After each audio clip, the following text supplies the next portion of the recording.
लेकिन अभी तो फ़िलहाल बेल पे रिहा हुए हैं। अभी केस चलना है, बहुत अभी लंबा अरसा है। 10 महीने होगा। वो बच्चा लग दिया तो हमारे घर का चलता था सब। तो इंतकाल होगा, किडनी का था उनको, उनके भाया उनको देखते थे, उनके भाया नहीं है। खाली उनको व्हाट्सएप में आया सो बच्चों को ये व्हाट्सएप की सजा उन्होंने 11 महीना आपको चालू है। उनको इन कमाने वाले बच्चे कुछ भुला लग चलेगी भाई को बच्चे ही सो घर के काम चाले को हमें चला ले को घर का बहुत तकलीफ आ गई बच्चा नहीं सो। तकरीबन 9 महीने 3 दिन हम लोग जो है जेल में रहे और जो हमारे दीन मुतक़दीन जो भी इसके पीछे जो वर्क किए हैं मैं सबका शुक्रिया अदा करता हूँ। तकलीफ हुई घर के काम को जाकर बर्तन धोना, 6 बच्चों को पालना, बहुत तकलीफ हुई ना। 10 महीने तो ऐसे गुजरे हमारे पर कि क़यामत के से हमारे 10 महीने गुजर गए। जी, डीजे हल्दी का मामला क्या हुआ था और कितने लोगों की रिहाई हुई है, कितने बाकी हैं? डीजे हल्दी के मामले में अल्हम्दुलिल्लाह 19 केसेस में 18 केसेस में जितने भी थे उनको लगभग 99% उनको रिहाई हुई है। उनमें से जिनको SC ST एक्ट में 208 219 में जिन लोगों को अक्यूज़्ड बनाया गया है वो बाकी हैं। बाकी 40 पर 2 की एक बैच, 30 पर 6 की एक बैच है। उन लोगों को अल्हम्दुलिल्लाह उन लोगों को सक्सेसफुली रिहा किया गया है। हमारी सेक्युलर एडवोकेट फ्रंट की तरफ से श्योरिटीज़ बनाए गए हैं। जैसा कि हमारे अनीस भाई, हमारे एडवोकेट अनीस साहब, उन्होंने भी ऑर्डर्स कराए। हमारे एडवोकेट ताहिर ने भी, उन्होंने भी ऑर्डर्स कराए। और बाकी जो श्योरिटीज़ का जो मामला है, सारे श्योरिटीज़ का मामला चंद लोगों को छोड़ के, जैसा कि हमारे ताहिर भी के पास एक 4-5 केसेस में जिन लोगों की बाकी थी उन्होंने बनाया। बाकी उनकी केसेस में भी सब अक्यूज़ों को 1640 पर 4 श्योरिटीज़ क्या दिए हैं और कैश श्योरिटीज़ मिला के कुल मिला के 1800 चिल्लर श्योरिटीज़ सेक्युलर एडवोकेट फ्रंट की तरफ से बनाए गए हैं। अब इन दिनों रिहाई हुई है और कई के जो मामला पेंडिंग है उनकी रिहाई कब तक होने के इम्कानात हैं? अल्हम्दुलिल्लाह सेक्युलर एडवोकेट फ्रंट की टीम भी काम कर रही है। हमारे एडवोकेट अनीस साहब वो भी काम कर रहे हैं, ताहिर एडवोकेट उन्होंने भी काम कर रहे हैं, बालन सर एडवोकेट हैं वो भी काम कर रहे हैं। अलग अलग मुख्तलिफ वकला इसकी मेहनत कर रहे हैं अलग अलग तरह से। हर लाइन से यहाँ पे सबकी कोशिश यही है कि आ जाए।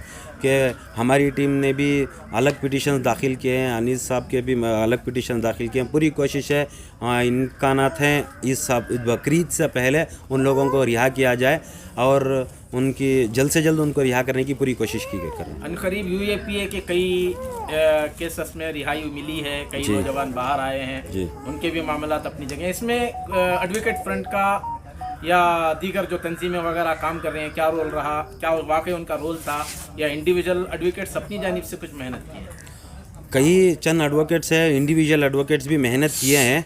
कई एक अक्यूज़ 2 अक्यूज़ कैसे गिने चुने 6-7 एडवोकेट्स इंडिविजुअल भी काम किए हैं। लेकिन इज्तमाही तौर पे जो काम किए हैं वो सेक्युलर एडवोकेट फ्रंट की तरफ से श्योरिटीज़ का जो बनने का जो ज़िम्मेदारी ली थी अमीर शरीयत के मशवरे के साथ, बड़े हमारे शहर के बड़े ज़िम्मेदारों के साथ सेक्युलर एडवोकेट फ्रंट ने एक ज़िम्मेदारी ली थी, वो पूरी निभाई है। बाकी हमारे एडवोकेट अनीस साहब भी और उनकी तरफ से उनके क्लाइंट्स को उन्होंने भी ऑर्डर्स भी करा है।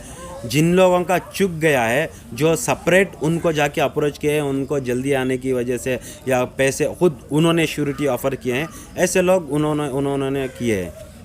जिन लोगों की अब तक रिहाई हुई है उस सिलसिले में क्या उनको फिर नेक्स्ट क्या इक़दाम अपनाना है? क्या फिर दोबारा वो कोर्ट से रुजू होना है या जो रिहाई मिल गई फिर उसके बाद वो फिर पूरी तरह आराम से रहें? क्या सूरत है? नहीं, फ़िलहाल अब तो कोरोना की वजह से कोर्ट लॉकडाउन चल रहा है। अभी आज से कोर्ट भी खुला है, लेकिन अक्यूज़्ड को आने की इजाज़त नहीं है। आगे देखेंगे SOP स्टैंडर्ड ऑपरेटिंग प्रोसीजर क्या हिसाब से हाई कोर्ट डायरेक्शन देता है उस हिसाब से। लेकिन अभी तो फ़िलहाल बेल पे रिहा हुए हैं। अभी केस चलना है, बहुत अभी लंबा अरसा है। इसके बारे में केस को क्या डिस्चार्ज करेंगे या हाई कोर्ट में क्वैश करेंगे या कोई भी करेंगे, ये एडवोकेट्स सारी टीम पूरे मिल के एक मशवरा करेंगे। इसके बाद आगे क्या है वो कार्रवाई करेंगे। फ़िलहाल ये कार्रवाई है कि जितने भी अंदर बाकी हैं हर एक आदमी भी, आखिरी आदमी भी बाहर आ जाए, ये कोशिश सबकी है। जिन लोगों की गिरफ्तारी हुई इब्तदा में तो हर किसी के अंदर जोश था, हर कोई अपने जज्बे का इजहार कर रहा था रिहाई के सिलसिले में पहल कर रहा था, उनके घरों के इमदाद व तावन के सिलसिले में आगे बढ़े थे।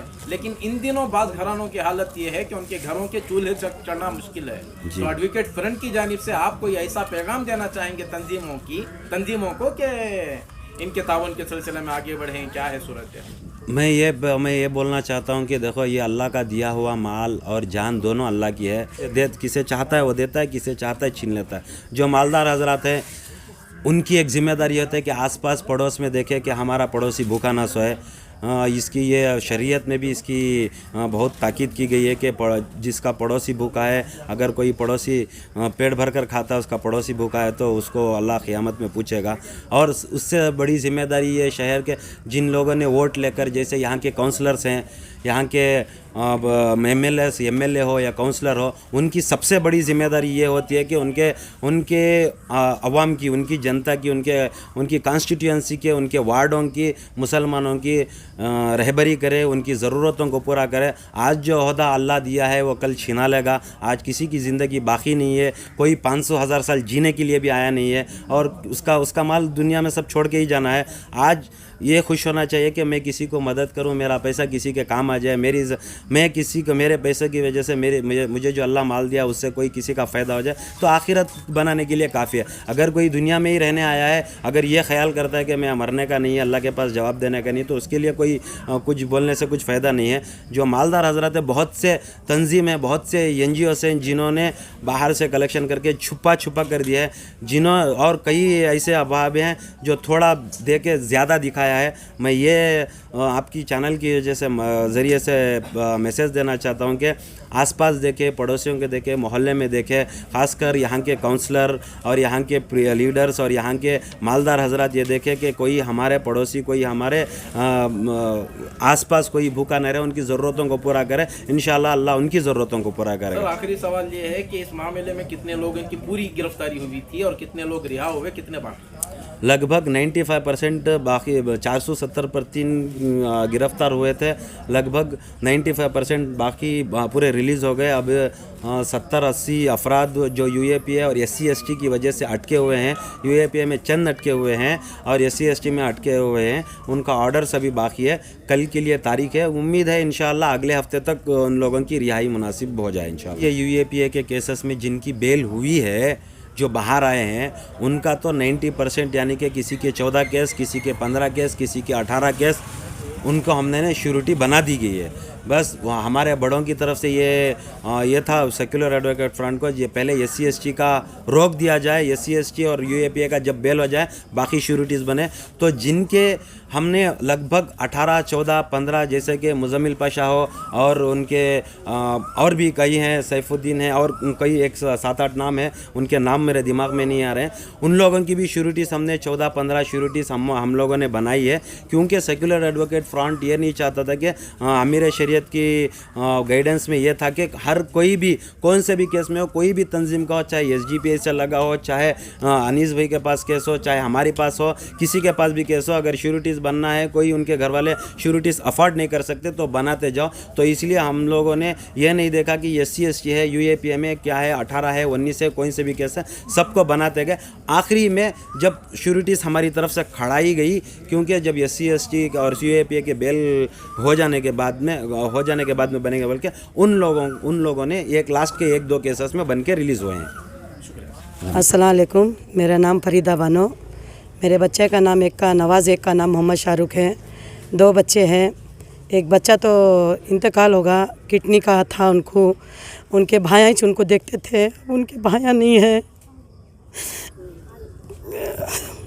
अब बच्चों को मेन बात है, सबूत नहीं है क्या भी, खाली उनको व्हाट्सएप में आया सो बच्चों को ये व्हाट्सएप की सज़ा 11 महीना आपको चालू है। उनको 11 महीने से बच्चे हमारे सज़ा पा रहे। सो बट में कुछ नहीं उनके पास से, ना वहाँ गए थे ना ये गए थे। हमें पुलिस को बहुत पूछे, देखो साहब ऐसा हमारे बच्चे रहे तो तुम्हें सज़ा दे सकते, तुम्हारा हक है, हमारे बच्चे जाको तुमने तकलीफ़ दिए कर को नहीं है, तुम्हारे बच्चों को रिक्वेस्ट कर रहे बहुत, उनको छोड़ डालो कर को। लेकिन उन्होंने बोले नहीं, देख को छोड़ डालते माह में। जो व्हाट्सएप में भेजे उनका भी घर बताए हमारे बच्चे।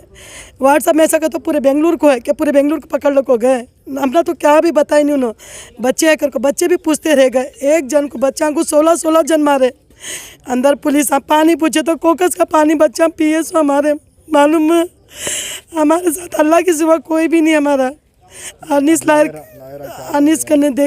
करने देखो है, उनका बहुत बहुत शुक्रिया। अल्लाह के बाद उन्होंने हमारे एक उन्होंने बोले बच्चा को छुड़ाते कर को तसल्ली दिए, उन्होंने दिए। सिराजुद्दीन देखो है, क्या काम करते हैं? हमारे बच्चे एक चिप्स की फैक्ट्री में एक है, एक बावर्ची है, एक बेटा तो हमारा भाई ने सो इंतकाल हो गया, उन्होंने दवा को इलाज को पैसे नहीं थे। अब हमारे बच्चे जो है ये ज़िंदगी भर हमें मरे दम तक कई चीज़ भूल नहीं सकते हमें, कि कहते बेकसूर बच्चे जाको हमारे सज़ा पा रहे हैं, हमें हरगिज़ भूल नहीं सकते। ना हमारे बच्चे भूल सकते ना हमें भूल सकते। अब जो है हमारे अल्लाह के रसूल के बाद हमारे जो है वकील है, अल्लाह हमना कामयाब करें हमारे बच्चे को। अभी अनीस लायर को है 3 के तो कर डाले, 1 का बाकी 219 का बाकी है। अल्लाह उनको कामयाब करें दे उनमें। 21 बच्चा मेरा, उन्हें 11 महीने 10 महीने होगा। वो बच्चा लागू दिया तो हमारे घर का चलता था, सब 2-3 घरों का काम करती। तो लायरा आपको बोल रही कि जल्द से जल्द छुड़ाती करती, खाली वो बोलती बच्चा तसल्ली बोलने को अच्छा कि अब मैं छोड़ती कब मैं छोड़ती क्या भी कर ले तू, मैं मेरे हाथ से रहने नहीं हो रहा है। आपके बेटे का नाम क्या? बरकत, मोहम्मद बरकत। क्या काम करते हैं? पालिश का काम करता है, अपार्टमेंट में पेंटा मारता है। उन्हें लाख को दिया तो हमारे घर का। क्या तकलीफ हो रही है आपको? अब फिलहाल तकलीफ क्या कहते, घर का चल रहा है नहीं, हमारा बच्चा चलाता था, पूरा घर का भाड़ा घर का खर्चा सब बुने चलाता था। सो मेन कमाने वाले बच्चे कुछ भुला लग चलेगी, भाई को बच्चे ही सो घर के काम जाले को हमें चला ले को ही घर का बहुत तकलीफ आ गई, बच्चा नहीं सो। तो लायरों की तरफ से कुछ क्या? सभी सूरटियाँ बनती उन्हें अभी एडजस्ट कर ले कोई, अभी 6 सूरटियाँ बनने की ही अभी उन्हें बनती घर को बोले। अभी तक बच्चों का क्या भी है नहीं, पैसे अलग डालना हो बच्चों को वो भी हमारे हाथ से नहीं हो रहा है। बहुत तकलीफ आ गई है, बच्चे नहीं सो बहुत तकलीफ आ गई है। आपके बच्चों का नाम क्या है? मोहम्मद यूसुफ। एक बच्चा है क्या? 2 बच्चे ने बुला लग गए सो, एक 15 साल का बच्चा कर को बोल को बुला लग गए सो, 2 महीने के बाद 2-3 महीने के बाद भेजे बच्चे को। और एक बच्चे की उम्र कितनी? वो 20 साल उसे बुला लग जाको 11वां महीना है। बहुत तकलीफ आ गई है घर में। देखो भाई को बच्चे ही सो 1 से 4 भाई को बच्चे, मैंने उन्हें कमा कलाने वाला, घर का भाड़ा सब बनने वाला उन्हें क्या कि घर के काम जा रही, भाड़े बंद ले रही, पेटांग का कैसा चलना बोलो, बहुत तकलीफ आ गई है। अस्सलाम वालेकुम। हमारे बच्चे को काम को जाको आया, सब बच्चे को पकड़ लग चले गए सो, जाको 10 महीने रखे थे। ज़रा तकलीफ़ हुई घर में, मासूम बच्चा था, छोटा बच्चा था 5 साल 4 साल का। बस सिराज सर फराज उन्होंने 2 जने मिलकर ज़रा कोशिश करके बच्चे को निकाल डाले बाहर। आपके बेटे का नाम है? मोहम्मद तनवीर अहमद। तो बताइए आपकी कौन गिरफ्तार थे, कितने महीने हो गए और आपको क्या क्या तकलीफें उठाने? बहुत तकलीफ़ उठाने हुई, बहुत तकलीफ़ हुई। घर के काम को जाकर बर्तन धोना, 6 बच्चों को पालना, बहुत तकलीफ़ हुई ना। 10 महीने थे बराबर, एकाएक चुपका चुप पकड़ ले को चले गए समझ मान को। उनको सिर को अलग तकलीफ़ है, बस सिराज भैया का ले लग जाको देने से जल्दी आए। 15 दिन 20 दिन हुआ आपको हमारे शोहर। कितने महीने हो गया? 10 महीने थे बराबर, 10 महीने थे। क्या काम करते हैं आपके शोहर? हमारे शोहर ऑटो चलाती। तो जिन्हों भी आपको मदद कर रहे हैं उनको आप क्या बोलना चाहेंगे? बहुत शुक्रिया अदा, वकीला हो या पार्टी के कोई लीडर्स हो, बहुत शुक्रिया उनका। सब सारे दिल से बहुत ये करती, नमाज़ पढ़ कर दुआ भी करती हमें। हमारे जो शोहर थे उनको तकलीफ़ से मुसीबत से निजात दिलाए, क्या भी गुनाह नहीं कर को गए उनको पकड़ लिए। हाँ गुनाह कर को इन उनको छोड़ आज़ादी। कितने पैसे खर्चा करो? क्या भी 10 रुपये खर्चा नहीं, नहीं 10 रुपये नहीं खर्चा हुए हमारे। आपका पूरा नाम है? रिहाना। आपके शोहर का नाम? सिकंदर। तो बताइए आपको जो डीजे हल्ली केजी हल्ली के हादसे में आपको भी गिरफ्तार किया गया था, क्या इसकी वजह क्या थी? अस्सलामु अलैकुम रहमतुल्लाहि बरकातुहू। सबसे पहले अल्हम्दुलिल्लाह अल्लाह रब्बुल इज़्ज़त का शुक्र अदा करता हूँ। उसके साथ साथ जो अहबाब हमारे केस में साथ आए, कोर्ट के मुतालिक से या ताउन के मुतालिक से, सबसे पहले जो ताउन करे हमें तो ज़मीर साहब का शुक्र अदा है, निसार अहमद ख़ान साहब का शुक्र अदा करता हूँ, और 2-3 तंजीम है उनका शुक्र अदा करते हैं। लायरों के ताल्लुक़ से सबसे पहले हमारे अनीस साहब का शुक्र अदा है, और मुज़फ़्फ़र सर का है, और हमारे सिराज सर का है, और हमारे ताहिर सर का है। देखिए अल्हम्दुलिल्लाह जो था मुक़द्दर में था।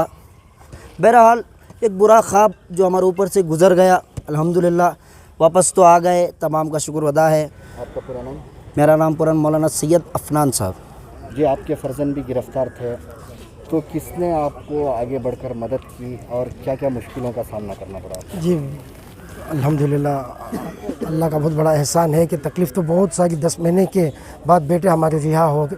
पूरे उकला जो है बहुत सारे उकला बहुत सारी मेहनत पड़े। लोहा के पहले बैच में ये 7 लोग रिहा होकर आए, उसमें हमारे बेटे मुद्दसिर अहमद भी अल्हम्दुलिल्लाह रिहा, अल्लाह का फजल हुआ कि उन्होंने रिहा होकर सही सलामत आए। इसके दौरान 10 महीने तो ऐसे गुजरे हमारे ऊपर कि क़यामत के सके हमारे 10 महीने गुजर गए। छोटा मासूम बच्चा 2 महीने का था, घर में तो क़यामत गुजर गई हमारे। एक दिन तो हमारा ऐसा गुजरा, ईद के दिन तो हमारे घर के अंदर ऐसी ईद गुजरी हमारी, कभी हमारा पूरा ख़ानदान आके पूरा हमारे घर के अंदर पूरा हमारे घर में ईद मनाता। सो वो उस दिन हमें ईद तक भी नहीं मनाया हमें। कितने दिन के बाद आप रिहा हुए और रिहा होने में कौन कौन लोग आपके मदद किए? 9 महीने के बाद हमें रिलीज़ हुए। आर्डर्स कौन कराए ये लायर हमना यता तो मालूम नहीं। अल्लाह जो भी आदमी कराए उनको अल्लाह बेहतरीन अजर अता फरमाए। सिराज सर जो ही हमना शुरू टाइम में बहुत साथ दिए। हमारे फैमिलियाँ ऐसा दर दर बदर फिरते थे, हर एक की परेशानी में सिराज भाई जो ही बेहतरीन उसका अजर दिए और सलाहियत से बात जो करते थे उसमें हमना बहुत खुशी हुई। सिराज भी का ये बहुत बड़ा एहसान है। हमारा काम धंधा पूरा नाहक में हमारा पूरा बर्बाद होगा। मेरी कार शोरूम जो थी पूरी बर्बाद होगी, पूरी खाली होगी। मेरे दुकाना जो भी थे 2-3 दुकाना पूरे खाली हो गए। हमें अब किससे क्या मांगना, रोज़ी को क्या तलाश करना, क्या नहीं करना, हमना परेशानी वैसी होगी है। आपका पूरा नाम? मोहम्मद तौसीफ़। हाफिज़ साहब भी हैं जी। तो आपको किस बिना पे अरेस्ट किया गया था? देखिए हम लोग जो है एक तंजीम चलाते हैं, तो जैसे ही हम लोगों को पता चला कि जो है एक नवीन नामी शख्स ने जो है नबी करीम सल्लल्लाहु अलैहि वसल्लम की शान में नाज़ेबा पोस्ट किया है, तो इसके ख़िलाफ़ जो है हम जो है डीजे हल्ली पुलिस स्टेशन में FIR कराने के लिए हम लोग गए थे। वहाँ पर जाने के बाद बहुत सारे लोग जमा थे। हमने भी जो है इंस्पेक्टर साहब और पुलिस वालों से रब्ता किया, वहाँ पर मौजूद थे। तो FIR तो हमारी कमेटी से दर्ज नहीं हुई, लेकिन पुलिस वाले कह रहे थे कि जो है 2 आवर में हम लोग जो है उस नवीन नामी शख्स को गिरफ़्तार कर लेंगे। तो ऐसे ही चलता रहा। हम लोग जो है आधा पौना घंटा वहाँ पे रहे। उसके बाद जो है हम लोग जो है वहाँ से रवाना हो गए। उसके बाद पता नहीं गलाटा हुआ क्या हुआ। तकरीबन जो है 12 साढ़े 12 बजे हम लोगों को CCB वाले फ़ोन किए थे, तो वहाँ से जो है इंक्वायरी करके छोड़ देंगे बता के। तो हम लोगों को पुलिस स्टेशन लेके जाके जो है हम लोगों को गिरफ़्तार कर लिया गया। फिर उसके बाद दूसरे दिन जो है पता ही नहीं चला कि हम लोगों को जेल भेज दिया गया। तो कितने महीने का अरसा? तकरीबन 9 महीने 3 दिन हम लोग जो है जेल में रहे और वहाँ की मुसीबतें सोबतें झेलते हुए जो है वहाँ से सेकुलर एडवोकेट फोरम की तरफ से और अनीस अली ख़ान साहब और जितने भी वकला ताहिर साहब और जितने भी वकला जो है हमारे केस के सिलसिले में वर्क किए हैं, मेहनत किए हैं, मैं सभी का जो है शुक्रिया अदा करता हूं। और जो अमाए दीन मोतक़ीदीन जो भी इसके पीछे जो वर्क किए हैं, मैं सबका शुक्रिया अदा करता हूं। और ये उम्मीद करता हूं कि अभी भी जो है तकरीबन 100 के ऊपर से जो है नौजवान वहां पर मुक़य्यद हैं, क़ैद खाने में हैं। तो जल्द से जल्द उनकी भी जो है रिहाई के लिए सेकुलर एडवोकेट फोरम और दूसरे जो है वकला और ख़ुसूसियत के साथ जो है सिराजुद्दीन साहब और ये सब जो है इसके पीछे जो है मेहनत करके उनको भी छुड़ा लेंगे।